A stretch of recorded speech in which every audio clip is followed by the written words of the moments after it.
Il y a deux personnages, un père et une fille. Et sa fille.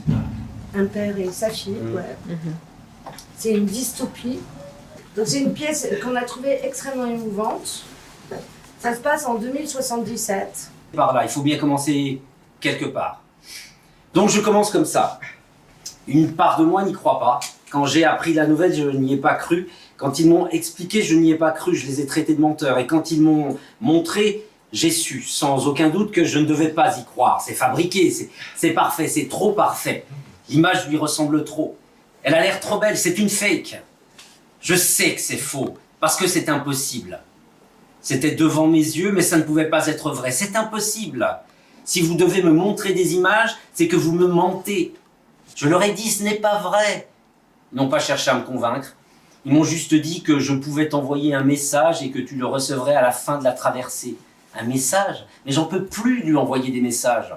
Ils m'ont expliqué que tu étais injoignable pendant la traversée. Je leur ai répondu que je n'enverrais aucun message parce que ce n'était pas vrai. Mais qu'est-ce que vous me voulez? Où est ma fille? Non. Où est-elle réellement? C'est impossible, mais qui êtes-vous? Le voyage était incroyable. Il n'y a pas d'autre mot, papa. Il n'y a pas d'autre façon de le décrire. Incroyable. On était 23. Après quelques semaines, on savait tout les uns des autres. On est devenus très proches. Peut-être même trop proches. Ok. Le premier problème est réglé. Et tout va bien. C'est pas facile, mais c'est enthousiasmant. C'est exactement comme pendant les entraînements, et en même temps, c'est complètement autre chose. Pendant les entraînements, il nous parlait tout le temps de ce qui se passe quand on ne voit plus la Terre. Mais en fait, c'est vrai. Quand tu vois la Terre depuis l'espace, il se passe quelque chose. Je ne sais pas l'expliquer. Une reconnaissance, tout est nouveau. Je ne sais pas l'expliquer. Par exemple, je savais qu'il y aurait ce bruit constant pour pressuriser nos habitacles souterrains, pour produire de l'oxygène. Mais le système de pressurisation contient aussi un mécanisme pour décontaminer l'air et filtrer les poussières. J'ai lu quelques infos sur les longs voyages dans l'espace. L'absence de gravité, ça affecte aussi les os, pas seulement les muscles. Est-ce qu'il te donne de la vitamine D? Le protocole d'oubli commence le jour où nous arrivons ici.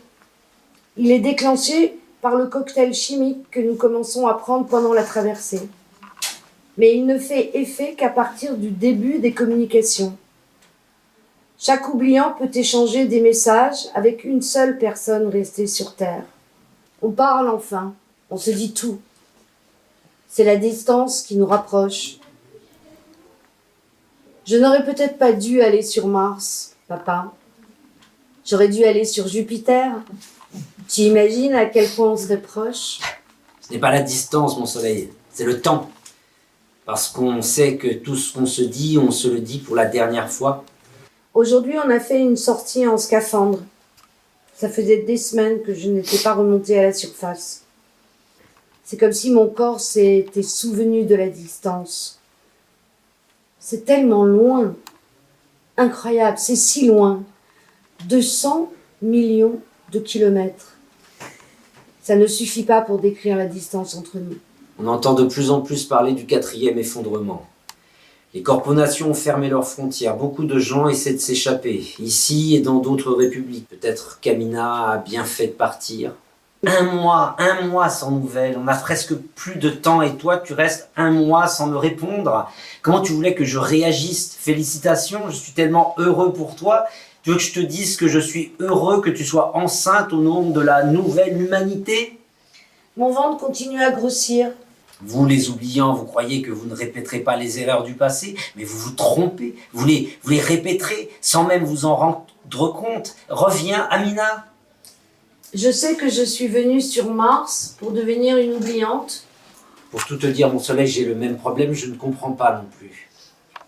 Vous n'avez pas l'air content que je sois là? Je me suis enfuie pour vous échapper? Non, mon soleil, non. Tu es parti parce que tu veux avoir de l'espoir, tu veux la justice, tu veux... Merci de m'avoir expliqué.